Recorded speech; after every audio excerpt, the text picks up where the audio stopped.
the Scarletlolo cooking show. Welcome. Today we're going to make pears in Gorgonzola, and that's one of my favorite recipes for when I have guests. A very nice combination, and not many people know it. The sweet juiciness of the pears combined with the tangy, spicy taste of the Gorgonzola is a winning combination. I must say these pears are better than I expected. I normally don't like conference pears, but these feel quite juicy. All my peel goes onto my compost. Before doing any cutting, I start by sharpening my knife. A sharp knife will make your life so much easier.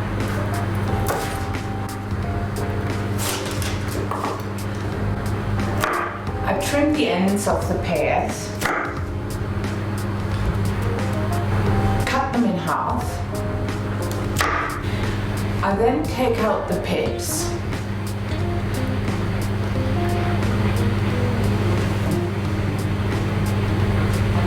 And if there's any stem left, you can cut it into a triangle, like so, and take it out.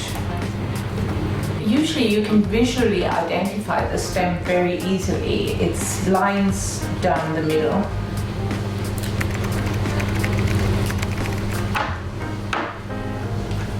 And all of this can come out.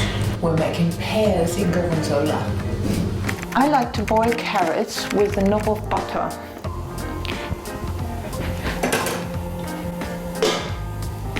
Apparently that retains the vitamin B. For the pears in Gorgonzola, I'm adding the pears to a hot pan with melted butter.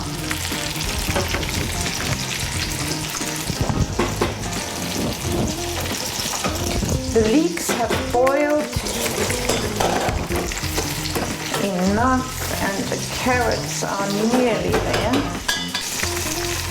I like to add some coriander into the carrots, and I usually rub dried spices or herbs in my hands for a little while to release some of the flavor.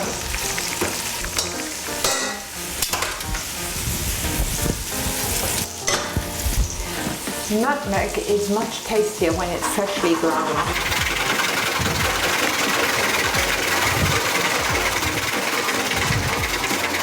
So they get browned evenly, I like to turn the pears individually.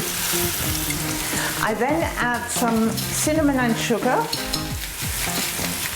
Only a little bit of sugar in there, mainly cinnamon, and some menudo mix, mild chili.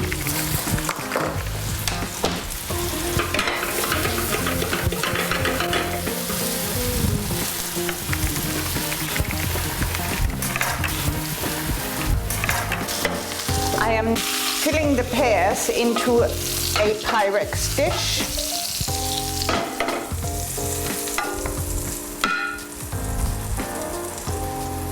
I'm now slicing the Gorgonzola cheese into 1/2 centimeter, 1/4 inch slices. I'm adding the Gorgonzola cheese to the pears in the Pyrex dish.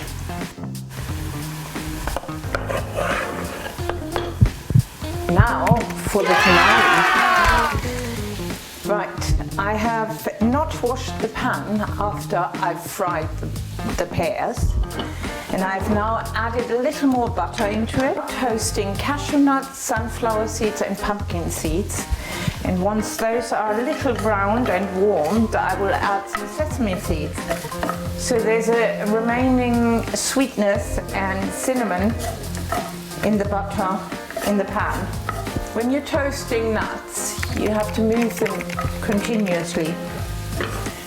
When the nuts are beginning to brown, I put the sesame seeds in because the sesame seeds are very small, so they will fry very quickly.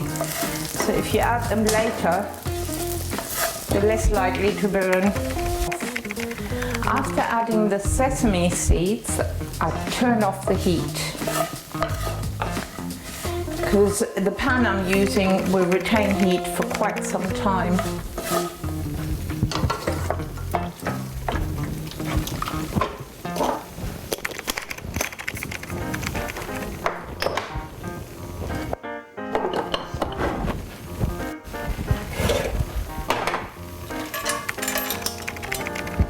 I will then add the rice to the nut mixture.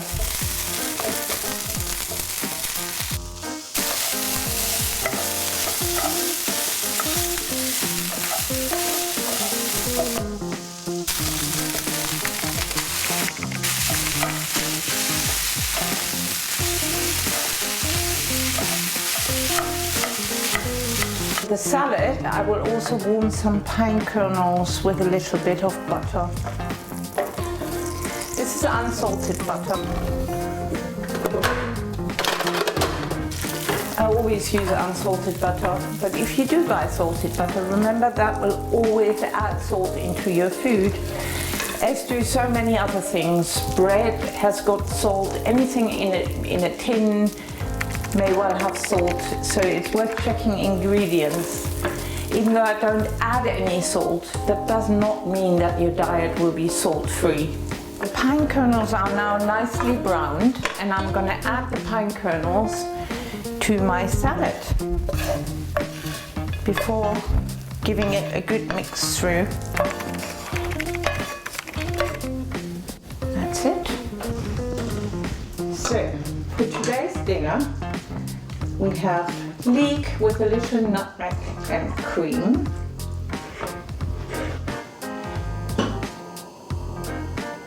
carrot with butter and coriander, rice with cashew nuts, sunflower seeds and pumpkin seeds and a little bit of sesame seed, fried in the butter with some remaining juice from the pears. Dishing up now, time to eat, and I hope you enjoyed the show. Please subscribe to my channel. Pears in Gorgonzola.